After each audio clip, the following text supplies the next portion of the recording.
just devotees.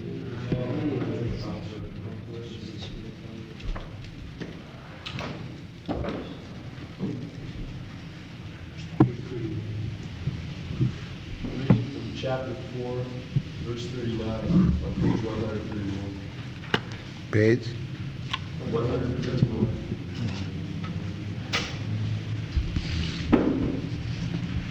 A faithful man who is absorbed in transcendental knowledge and subdues his senses quickly, attains a supreme spiritual peace. Purport. Such knowledge in Krishna consciousness can be achieved by a faithful person who believes firmly in Krishna. One is called a faithful man who thinks that simply by acting in Krishna consciousness, one can attain the highest perfection. Yes. Faith, there are different kinds of faith. But in Krishna consciousness, the preliminary condition of faith is to believe that simply by serving Krishna, everything will be complete. Krishna, there is a verse in it is not working.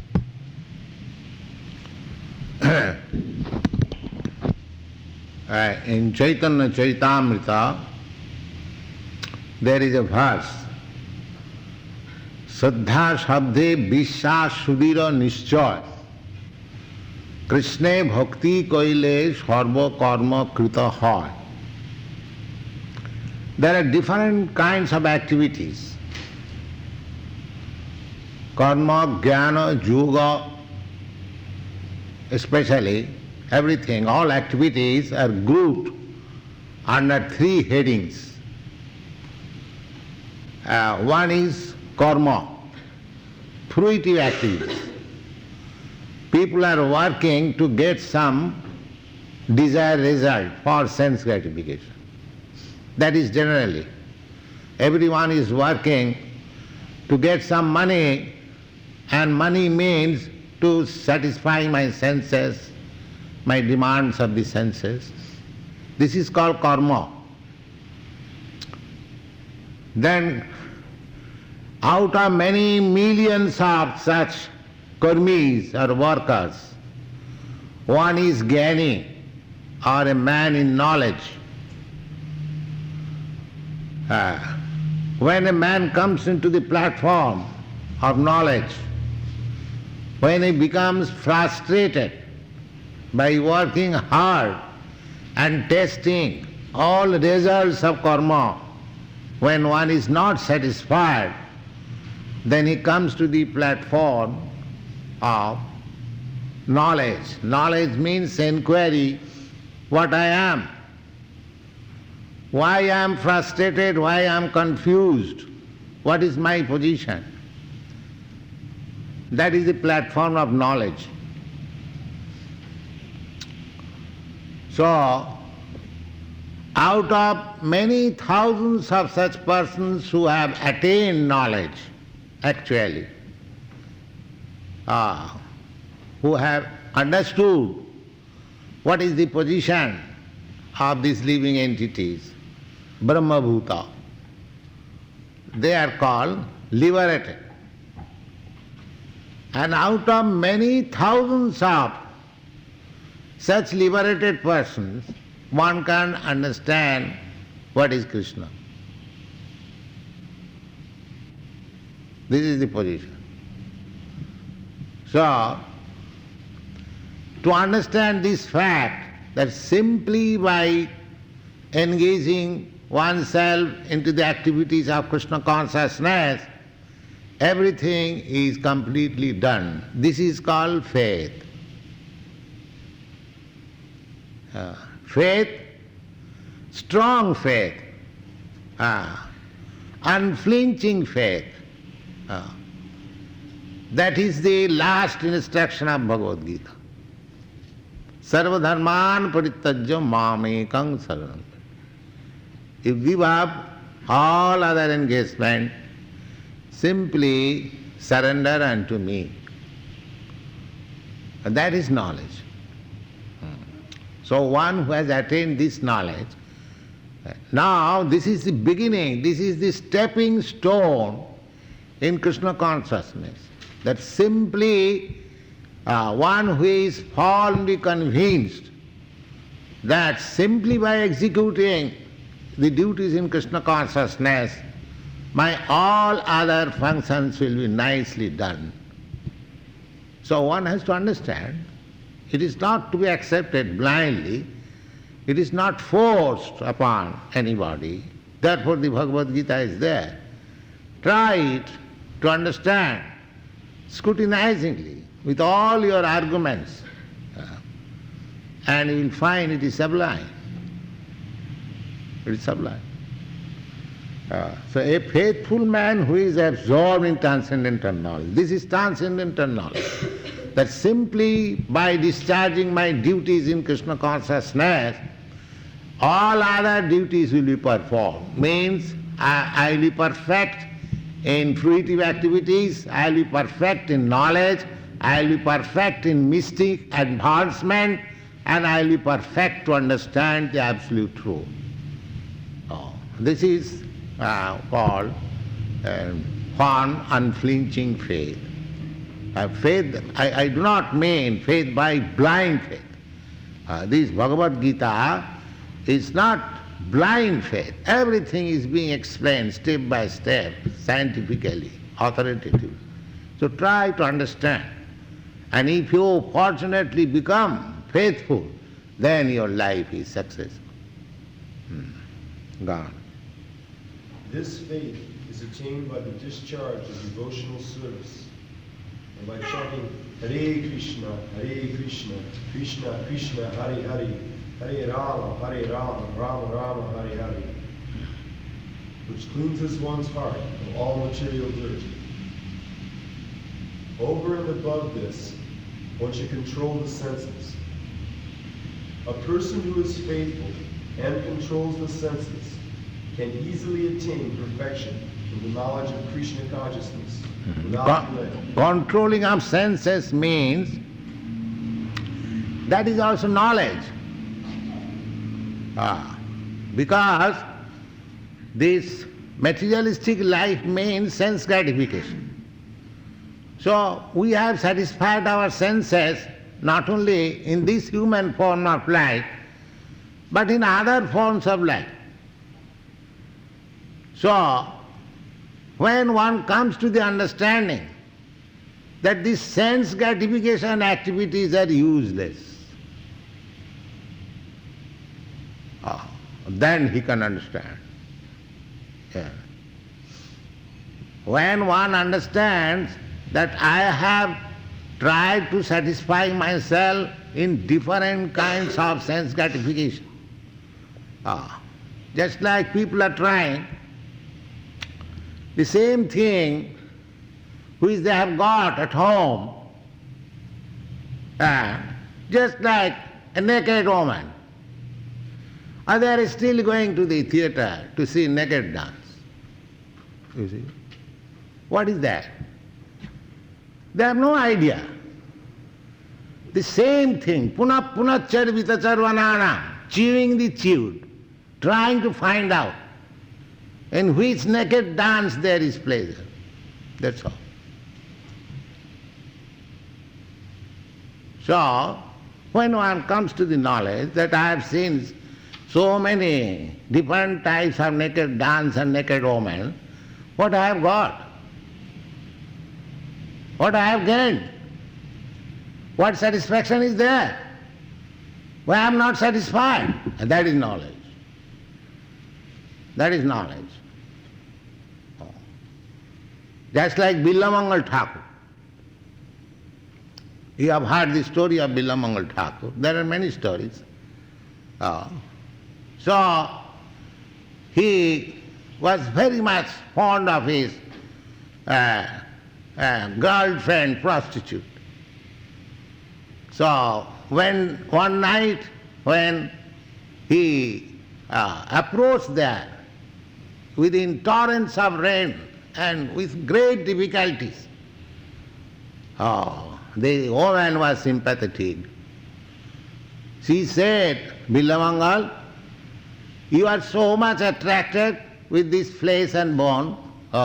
If you had been so much attracted to Krishna, how you would have been? Immediately he turned.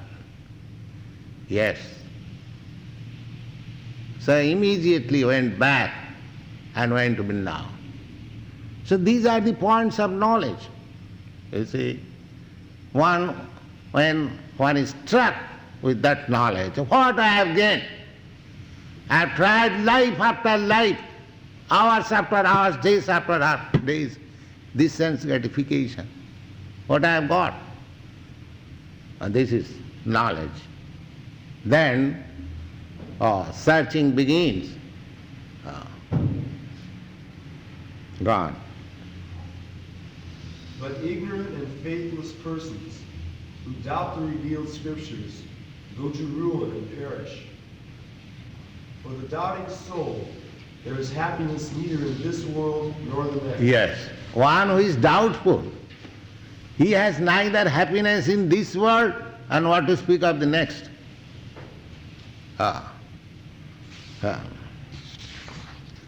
Therefore, one who has renounced the fruits of his actions, whose doubts are destroyed by transcendental knowledge, and who is situated firmly in the self, is not bound by works, O conqueror of riches. Purport. One who follows the instruction of the Bhagavad Gita as it is imparted by the Lord, the personality of Godhead himself, becomes free from all doubts by grace of transcendental knowledge. Because everything is threadbare, explained. You can have answer of all questions from this Bhagavad Gita, chapter by chapter. Everything is completely answered. Yes. He, as a part and parcel of the Lord, in full Krishna consciousness, is already fully conversant with self-knowledge. As such, he is undoubtedly above the reactions to whatever activities he may carry out. Verse 42. Therefore, the doubts which have arisen in your heart out of ignorance should be slashed by the weapon of knowledge. Armed with yoga, O Bharata, stand and fight. The doubt was there in the mind of Arjuna in the battlefield, and there was necessity for preaching Bhagavad Gita.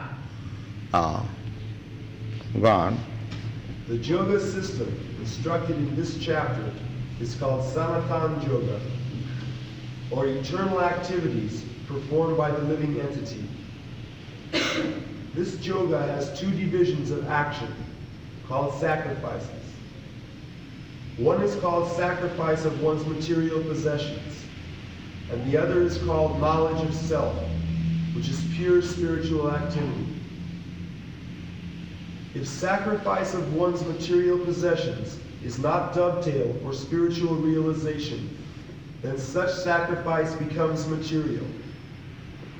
But one who performs such sacrifices with a spiritual objective or in devotional service makes a perfect sacrifice. When we come to spiritual activities, we find that these are also divided into two, namely, understanding of one's own self or one's constitutional position, and the truth regarding the Supreme Personality of Godhead. One who follows the path of the Bhagavad Gita as it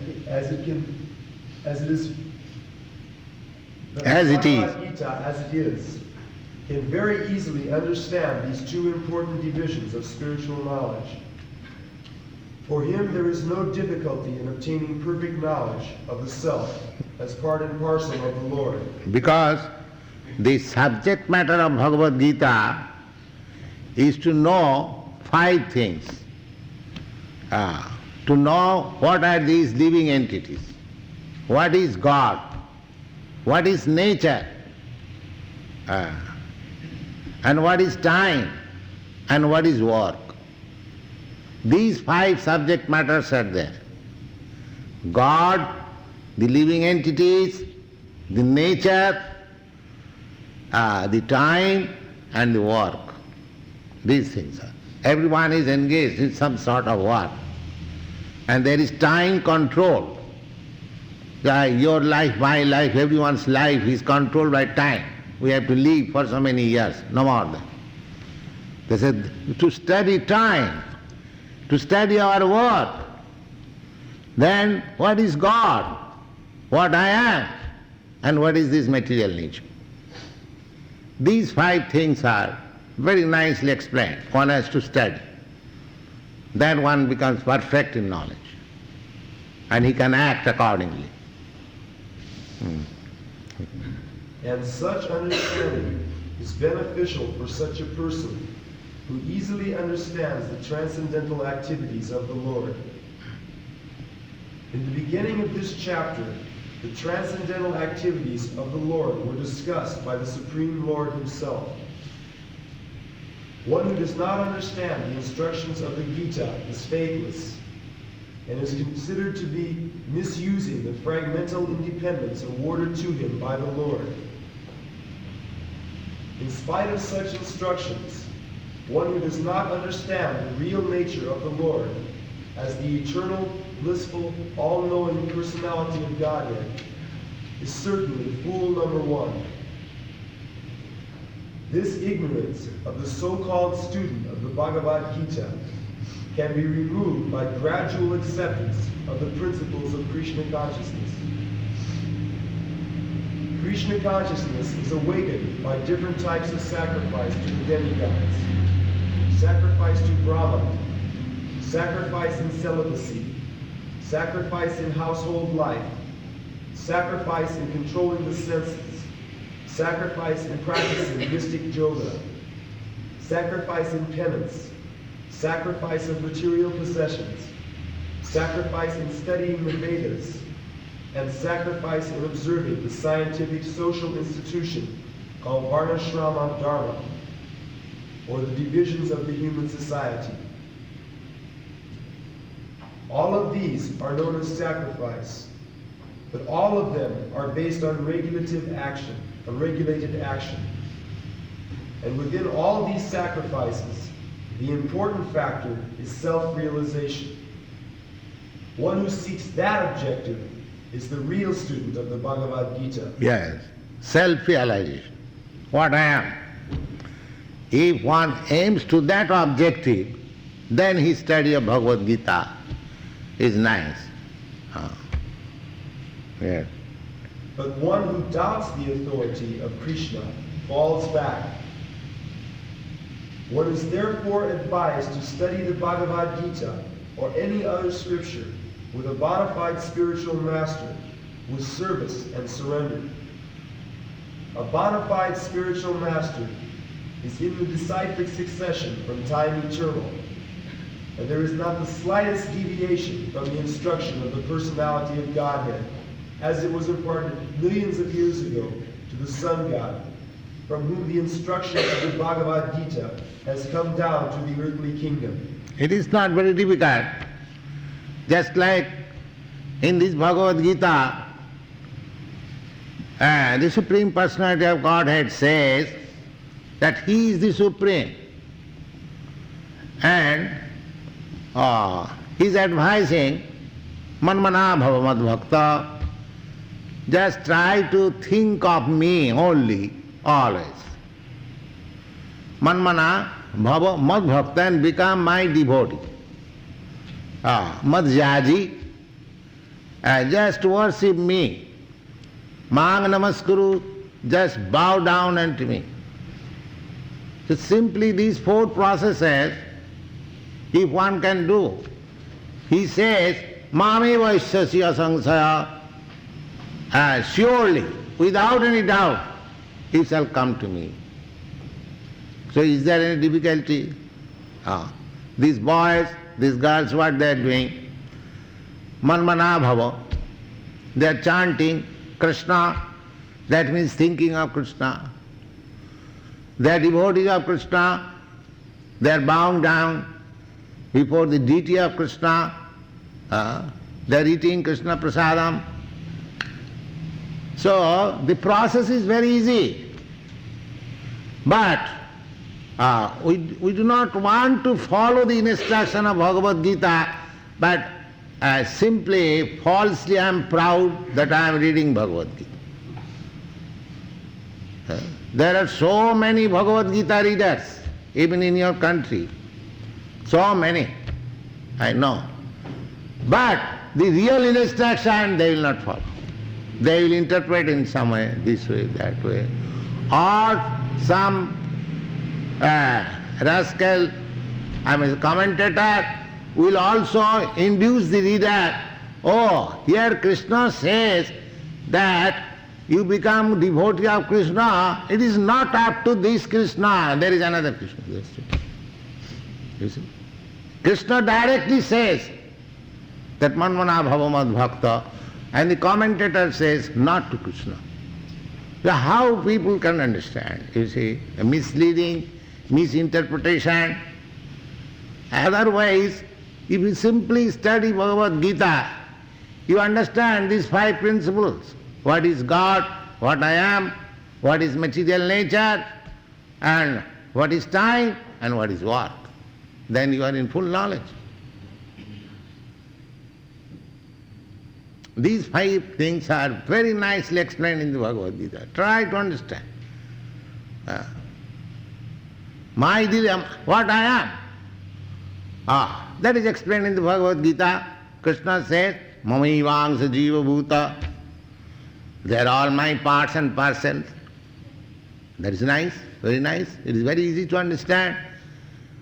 Part and parcel, that means I am part, he is whole. Part is never equal to the whole, but part is equal in quantity, quality. Just like a part, a little part of the ocean water. This is also salty, and the whole ocean water is also salty. So qualitatively, the part and little part and particle of the ocean water is the same quality. It is not different. Chemically, if you analyze that one drop of sea water, the chemical composition of that water and the vast water is the same. The only difference is that the ocean is very big and the small particle of water is very small. That is the difference. So if I am part and parcel of God, therefore the qualities which I have got, that God has got the same quality. Now you study yourself. Then you can understand what is God. The same qualities are there, but it is unlimited. Ours are limited. It is not difficult to understand God. Why they are bewildered to understand God? God is also, and it is confirmed in Bhagavad Gita and all Vedic literature, God is just like us, a person, an individual person, but is very powerful. That is the difference. My power, there are different kinds of power. Your power is different from another man. Another man is different from another man, and go on. When you find the Supreme Man or Supreme Personality, he is God. Very nice description in the Brahma Samhita. Ishara Parama Krishna. Every individual person is trying to control, to become controller. Just like somebody tries to become president of your state. What is the idea behind it? To become controller. They are spending millions of dollars to get that post. So I want to become a very big businessman like Rockefeller or Ford. What is the idea? To become controller. I want to rule over my family members. I want to be controller. If I have nobody to control, I get some dog to control. This is my, I mean to say, intuition. I want to control. So everyone is controller in different degrees. And the Brahma Samhita says that God is supreme controller. That's all. He is also controller. But there is nobody else who can control him. He controls everything. Ishara Parama Krishna. Ishara means controller. The Parama means the supreme. Very nice, very simple description of God. If God, somebody says, I am God. I am God in this sense that God is like me. Just like if you say, I am American. Your president is also American, so exactly you are like President American. There is no harm. But if you say, I am as powerful as President Nixon, that is not applicable. Similarly, I am God means I am qualitatively one with God. It does not mean I am as powerful as God. That doesn't mean. He is the supreme controller. I have got the controlling capacity, or I do control in my limited circle, but he is the supreme controller. So in this way, if you understand, it is not very difficult to understand what is God, what is what is this material nature, what is time and what is what. And if you understand these 5 things, then you are in full knowledge. God. One should, therefore, follow the path of the Bhagavad Gita as it is expressed in the Gita itself, and beware of self-interested people seeking personal aggrandizement who deviate others from the actual path. The Lord is definitely the supreme person, and his activities are transcendental. One who understands this is a liberated person from the very beginning of the study of the Gita. Yes. Simply if you understand that I have got also the, what is called intuition to control, and God is the supreme controller. Simply if you understand this, then immediately you become liberated. Simply if you understand this. He is the supreme control. He is the supreme person. Simply this understanding, that is stated in the beginning of this transcendental knowledge, Janma karmam divyam jo janati tat tat. God also working, he is also creating, I am also creating. I am creating a Sputnik, a toy planet, and God is creating innumerable, unlimited planets. That is the difference. I can also create something, but that is not as good creative power as God. But I have got some creative power. I have got the tendency for enjoyment. Similarly, God has got the tendency for enjoyment. So, there is nothing different from you, God. Only the difference is that He is unlimited, I am limited. I am very small, He is very great. He is infinite, I am infinitesimal. Vibhu Anu. The Sanskrit word is Vibhu. Vibhu means great. God is great. Asamartha. Nobody can be equal to God. Nobody can be greater than God. That means everyone is subordinate to God. Simple these understandings will make you liberated. Janma karma me divyam jujanati tatta. Tattadeham.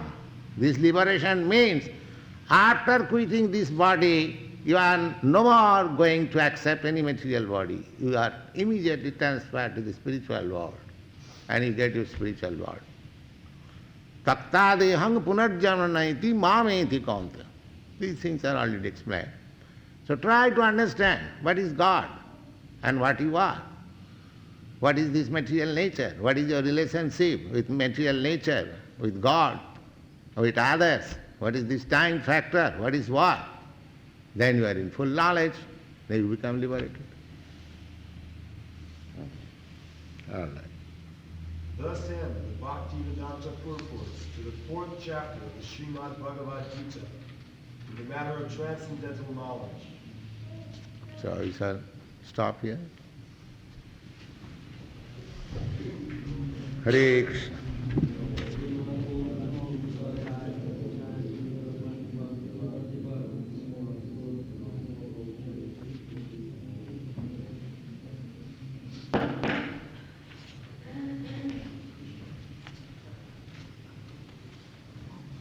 Any question?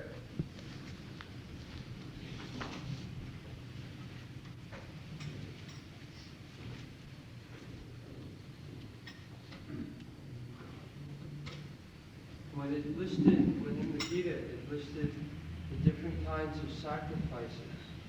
It said that sacrifices to demigods can bring us to Krishna consciousness. How Yes. is this so? Yes. Because sometimes people are inclined to make some sacrifices to appease the demigods. So these prescriptions are there, just like somebody is recommended that if you want to be cured of your disease, then you worship the sun god. If you want to get a very nice, beautiful wife, then you worship Uma, the wife of Lord Shiva. In this way, if you want to be very learned, then you worship the goddess of learning. So these prescriptions are there in the Vedic literature. So people, just like in the modern days, they want to have all these things by material activities. So they are recommended in a different way, but the aim is the same. But when one can understand, that is also injunction in the Vedas, the akama sarvakama moksha kama udaradhi. Either you are desiring some material prosperity, or you are desiring devotional service, or you are desiring liberation. There are three kinds of liberation, desires. One desire is that a person wants some material opulence. And then one desires, one becomes frustrated, he wants liberation. Or another, those who are transcendentally advanced, they want to be engaged in Krishna consciousness. There are three kinds of desires. So Bhagavad says, either you become akama. To desire to advance in Krishna consciousness is no material desire. There it is called akama. That is not material desire. And two other things, to desire for liberation and to desire for material opulence, that is material. So Bhagavad says, the akama sarvakama va mokshakama udaradhi. If you are actually advanced in knowledge, either you desire material prosperity, or you desire liberation from material bondage, or you desire to be engaged in Krishna consciousness, you simply try to be engaged in devotional service of the Supreme Lord. If you want any material prosperity, that can also be achieved by devotional service. That is also explained, I think you will get it in the 5th chapter, that Chaturvida bhajante mam sukriti narja. Now we have already discussed. There are 4 kinds of people who approach in Krishna consciousness. So, what are they? Artha arthati jigyas. Those who are distressed those who are in need of money, those who are inquisitive, and those who are searching after or advancing in knowledge, or wise men. So out of these four, the wise man is accepted very nicely by Krishna. So just like Dhruva Maharaj. Dhruva Maharaj wanted some material prosperity. So he worshipped Krishna. But at the end, when he saw Krishna, then he said, I do not want any more this material prosperity. Swamin kritarthosmi barangna jyache. My dear Lord, I am now fully satisfied. I don't want any material prosperity. So the thing is that one may be impelled by any desire, but if he approaches directly to the Supreme Personality of Godhead, then his desires will be satisfied. At the same time, ultimately he will come to the platform of Krishna consciousness. If he rightly performs the sacrifices, they are not needed. But if they are attached to such things, if they do it nicely, then ultimately they will come.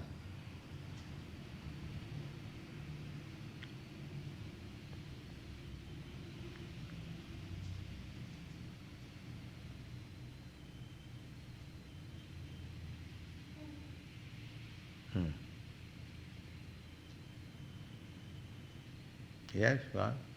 Was there a Vaishnava calendar which originated in Vedic culture which is different from our calendar that we use today? Is there any calendar study just now? No, I was... Why do you ask about calendar now? Oh, we were... We are not discussing about calendar. When you discuss about calendar, you put that question. It is not very important question now. That means you are not attentively hearing, you are thinking of calendar. You should be very attentive what discussions are going on. Calendar is not very important discussion in this meeting. Yes. Prabhupada, in the purport... Our question, inviting question means we have discussed something. If there is any difficulty, to clear that. Not to bring some other question which can be put later on. Otherwise, anyone can put any question. Oh, this is not an assembly of answering questions. This is assembly to understand what we are studying. Yes. Wow. Prabhupada, in verse number 42, purport of verse number 42, it divides spiritual activities into two, namely understanding of one's own self or one's constitutional position, and the truth regarding the Supreme Personality of Godhead. Is this first division Paramatma realization, and the second division realization of the Supreme Personality of Godhead? Yes, that I have already explained. That our relationship with God is that I am infinitesimal and He is infinite. This is knowledge. I am very small and He is very great. God is great. That is definition of every theistic man. So I cannot be equal with God. This is transcendental knowledge. But unfortunately, we are declaring, I am God. This is insanity. How you can be God? Do you know what is God? Because you do not know what is God, therefore you are claiming that I am God. What you have done? What is your testimonial that you are God? Simply by declaring I am God, you become God. This is no knowledge. Less intelligent. No knowledge about God. This is knowledge. That God is great, God is infinite, I am finite, I am infinitesimal. That is knowledge. Yes? Then realization of the impersonal feature of the Absolute wouldn't be classified as a spiritual activity? Well, impersonal is the spiritual activities, practically. They have got some ritualistic performances to come to the platform of negating this material condition. Just like to find out, just like you take milk, so you have to find out where the butter is there. So if you know the process, then you can find out the butter. But if you do not know the process, you can say, oh, this is simply milk, where is butter?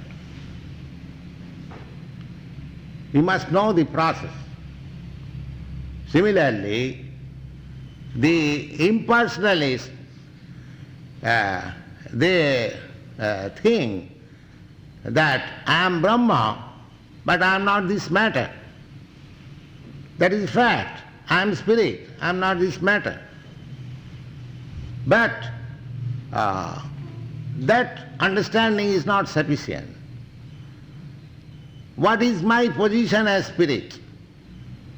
Then when we come to the Supreme Spirit, the All Spirit, that is perfection of knowledge. So, impersonal conception is simply a negation of these material varieties. But above that, there is spiritual variety. That is real knowledge. That is Krishna consciousness. Negation, just like there is no fever. In diseased condition, one is trying to get out of the feverish condition. So, by medicinal treatment, one gets out of fever. But that is not healthy condition. That is not final. There is negation of fever, that's admitted, that's all right. But that is convalescent stage. You may relapse again. When you actually come to the healthy state, that is your life. So negation of fever is not as good as your healthy life. So negation of this materialistic idea, impersonalism, is not complete knowledge. Because I am spirit soul. I am active even in this material disease condition. How much active I must be in my healthy condition. That is real knowledge. Healthy condition does not mean that I am dead. This is no treatment. If some physician comes and tells to the patient, oh, you are so suffering, all right, let me cut your throat, so you will not suffer. Everything will be stopped. Is that good treatment? You have to stop his fever and keep him into his healthy life. That is treatment. Simply stop simply negation, void. That is not true. You cannot remain void because you are active. If you are forcibly made into voidness, how long you can remain in voidness? As soon as this so-called voidness is finished, you come to this activity again. So you have to be situated in your real activities. That is required. That real activities is Krishna conscious activities. And that is not impersonal, that is personal. When in the Bhagavad Gita it says that the Maha Mantra cleanses the heart and soul, does that mean that when you just like automatically say the words, just a sound, will that cleanse your heart? Or should you try and like remember Krishna on every word and every sound? No, by simply chanting, your heart will be cleansed. You try. Yes, go on chanting. Therefore we give regulative principle that one must chant at least 16 rounds. Should we try to go fast in order to keep them done? In order to keep the rounds done? The first thing is that you should chant without any offense.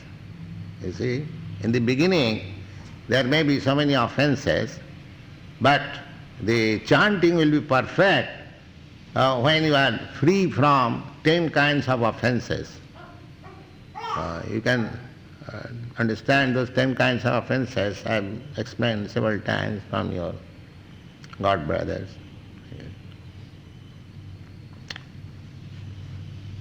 Yes.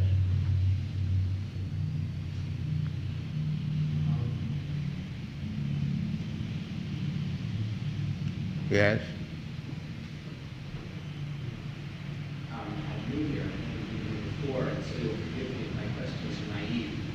But if all you require is the chanting to be pure, then why do you require musical instruments and an altar and flowers and things of this sort?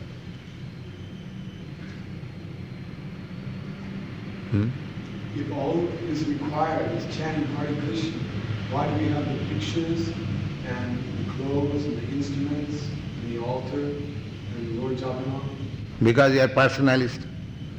We are not impersonal. This is spiritual varieties. You are talking of no variety. Is it not? You are asking me why there are so many varieties. This is your plain question. Not only that, That? why are the heads shaved? That is also another variety. Yeah, all right. So you want variety less. Is it not? No, I'm asking why these are necessary. Why are they necessary? They are not necessary for a person who is advanced. But in the preliminary stage, we have such necessities. This creates atmosphere. But at the same time, these varieties are not, material varieties. They are spiritual varieties. The place where we are trying to approach Vaikuntha, there the inhabitants are like this. They have got this tilak, they have got, of course we haven't got 4 hands, but they have got 4 hands. There are 2 hands also, and they are dressed like this. So, these things are not material varieties. As much as the chanting is not material vibration. Besides that, any path you follow, you have to follow the regulatory principles as they are enacted by authorities. So in our disciplic succession, previous acharyas, they have advised that you should have your dress like this, you should have your head like this. So we have to follow that. Mahajana jena gatasya panthya. Our principle is to follow the footprints of authorities. So these things are not unauthorized.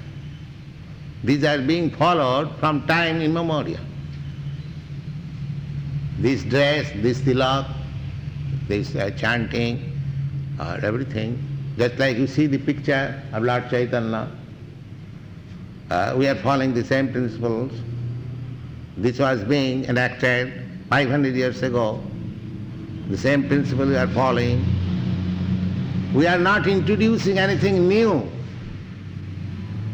We are simply following the footprints of our predecessors. That's all.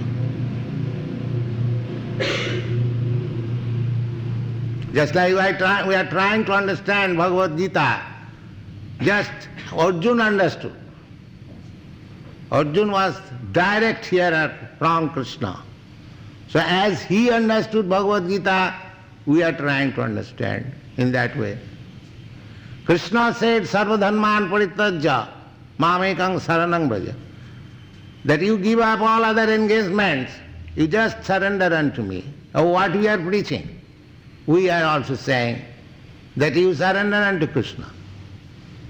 Krishna said, you surrender unto me because he is the Supreme Person himself. And we are canvassing, you surrender to Krishna. So what is the difference? There is no difference. Mahajana jena gatasya pantha. The spiritual path is to follow the footprints of predecessors, great acharyas who has realized. Then you become perfect. Not imitate, but to follow. Imitation is different. So this is not imitation, but this is following the footprints.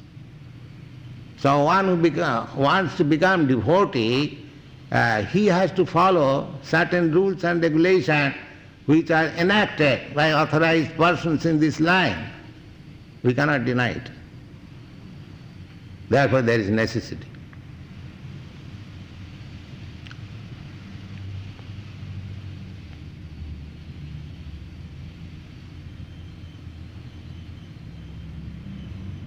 Yes. In the Gita, Krishna says so many times, you must surrender unto me. Why do people say no to something else? Because they want something new. This is very old.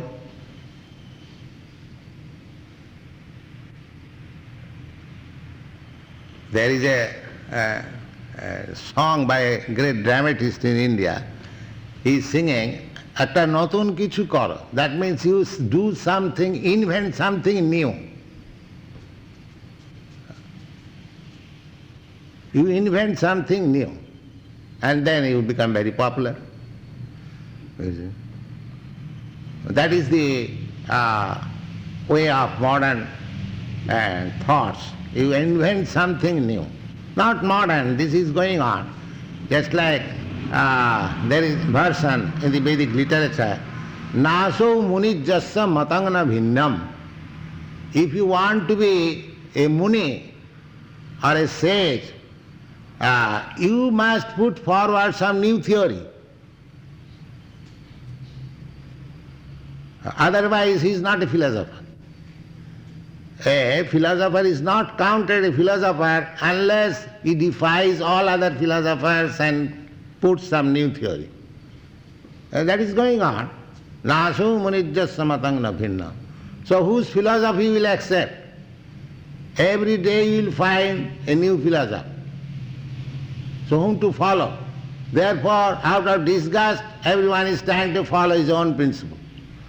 Whatever he likes. And there are some missionary activities.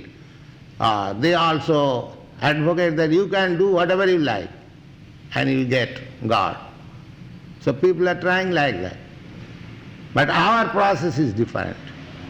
We are following the old principles. We do not say something new. The old saying, as Krishna said 5,000 years ago, Sarvadharman parityajya mamekang saranang braja. So nothing new. We are simply repeating that our Hare Krishna. Is it also repetition? Hare Krishna, Krishna Krishna, Hare Hare.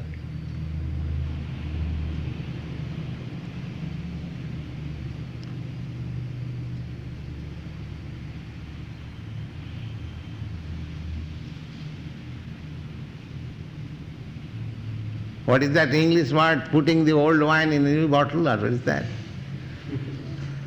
So, it is old wine, simply putting in new bottles, that's all.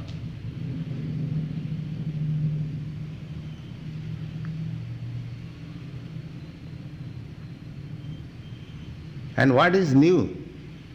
There is nothing new in the world. The sun was rising on the eastern side.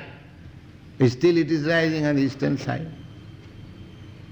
The sun was setting on the western side. It's still setting. Your forefathers, grandfathers, they are also eating, you are also eating. They also died and we shall also die. What new thing is there? They died and you will not die? What new we can give? Nothing. You have to follow by nature's law the old principles. They died, I will have to die. They ate, I am eating. They beget children, I am also begetting. So what is the difference? What is the new? Everything is going on in the old principles. It is simply our imagination that we are doing something new. There is nothing new. Ahara nidra bhaya maithunancha samanna metat pasuvi narana.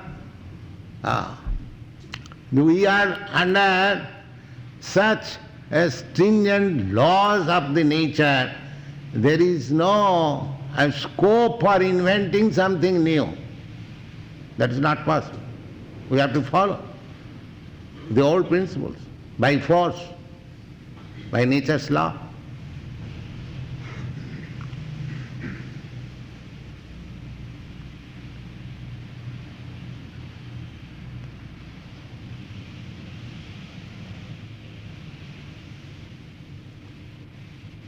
All right, chant Hare Krishna.